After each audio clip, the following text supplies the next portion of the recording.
இந்திய பாதுகாப்பு துறையில் ஒரு புதிய சகாப்தம் பிறந்துள்ளது. அமெரிக்காவின் உலக புகழ்பெற்ற சக்தி வாய்ந்த டொமஹாக் ஏவுகணைக்கு இணையாக முழுக்க 100% உள்நாட்டிலேயே தயாரிக்கப்பட்ட நீண்ட தூர நிலத்தடி தாக்குதல் குரூஸ் ஏவுகணையின் முதல் சோதனையை ஒடிசா கடற்கரையில் உள்ள டாக்டர் ஏபிஜே அப்துல் கலாம் தீவில் பாதுகாப்பு ஆராய்ச்சி மற்றும் மேம்பாட்டு அமைப்பு வெற்றிகரமாக நடத்தியுள்ளது. முப்படைகளையும் நவீனமயமாக்கி வரும் மத்திய அரசு பட்ஜெட்டை உயர்த்தி உள்நாட்டு ஆயுத தயாரிப்பை தீவிரப்படுத்தியதன் விளைவாக இந்த long range land attack cruise ஏவுகணை உருவெடுத்துள்ளது. இந்த ஏவுகணையின் தொழில்நுட்பம் மற்றும் செயல்பாடுகள் அனைத்தும் முதல் சோதனையிலேயே மிகச் சிறப்பாக இருந்ததாக மத்திய பாதுகாப்புத்துறை அமைச்சகம் பெருமிதத்துடன் தெரிவித்துள்ளது.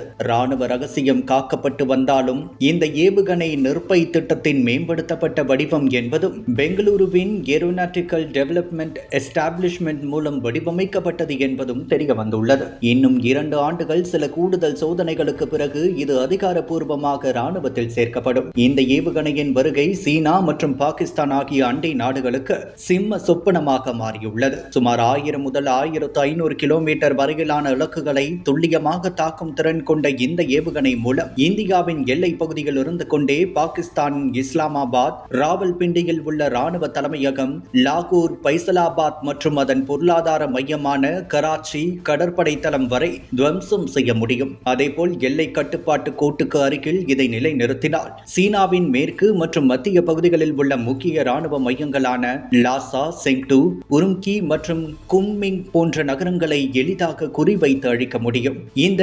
LRL-ACM ஏவுகணையை தரை, போர்க்கப்பல் மற்றும் நீர்மூழ்கி கப்பல்கள் என எதிலிருந்து வேண்டுமானாலும் ஏவ முடியும் என்பதுடன் இது அணு ஆயுதங்களையும் சுமந்து செல்லும் வல்லமை பெற்றது. பாலிஸ்டிக் ஏவுகணைகளை போலன்றி இது பூமிக்கு மிக குறைந்த உயரத்தில் பறந்து செல்லும் என்பதால் எதிரி நாடுகளின் ரேடார் மற்றும் வான் பாதுகாப்பு அமைப்புகளால் அதனை கண்டறிவது மிக கடினம். அமெரிக்க ராணுவத்தின் முதுகெலும்பாக விளங்கும் டொமஹாக் ஏவுகணை 1991 ஆபரேஷன் டெசர்ட் ஸ்டார்ம் முதல் அண்மைய ஈரான் போர் வரை அமெரிக்காவின் அத்தனை ராணுவ வெற்றிகளுக்கும் காரணமாக இருந்த ஒன்றாகும். மணிக்கு 880 கிலோமீட்டர் வேகத்தில் சென்று பறக்கும் போதே இலக்குகளை மாற்றும் அசாத்திய திறன் கொண்ட டொமஹாக் ஏவுகணைக்கான உக்ரைன் அதிபர் ஜெலன்ஸ்கி கூட ஏங்கியதுண்டு.